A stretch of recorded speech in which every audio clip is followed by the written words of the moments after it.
Mpango wa SHA ni mpango mzuri na ni mpango ambayo serikali ya Kenya Kwanza ikiongozwa na Rais William Samoei Ruto imetilia maanane na mkazo ya kwamba kila mwananchi baada ya hizi miaka ambazo tuko hapo mbeleni, miaka 6, miaka 7, utaweza kwenda hospitali, uweze kutibiwa, uweze kupewa dawa, uweze kupatiwa referral, uweze kuadmitiwa kama imezidi, na uweze kutibiwa hadi ukuje nyumbani bila kulipa hata shilingi moja.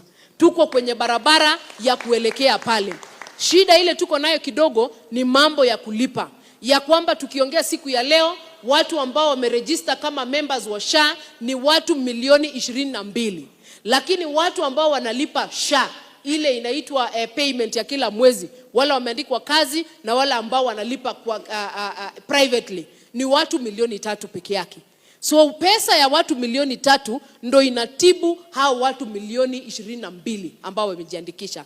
Hiyo ndo uhamasisho tunatoa siku ya leo, ya kwamba kama umejiandikisha, umefanya means testing, tuweze kukaza kulipa so that when we get sick tuweze kupata services za serikali na sisi wote tuweze kutibiwa kwa njia iliyo sawa sawa. Na hii serikali ya Kenya Kwanza ni serikali ambayo inasikiza na inawasikiza wananchi kwa njia iliyo sawa sawa. Ya kwamba kuna familia ambazo hata kama kuna mama na baba, ama kuna wazee ambao wamezeeka wameachwa nyumbani, kuna watoto ambao ni mayatima, kuna kina mama wanaitwa single mothers, kuna widows, serikali inawatambua na inajua hawana uwezo. Kwa hivyo iko fund ya serikali inaitwa indigents, watu ambao wajiwezi. Serikali ya Kenya Kwanza watakuwa wanafanya data collection ambayo inaendelea kwa sahihi, ya kwamba wale watu ambao wanaishi na ulemavu hawatahitajika kulipa kutoka kwa mfuko, watalipiwa na serikali.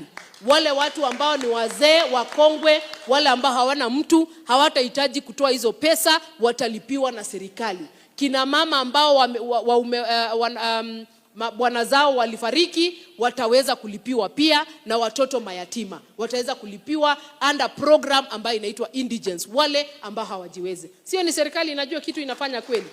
Kwa hivyo tuweze kusupport program ya SHA, ndio sisi wote tukue kwa njia iliyo sawa sawa.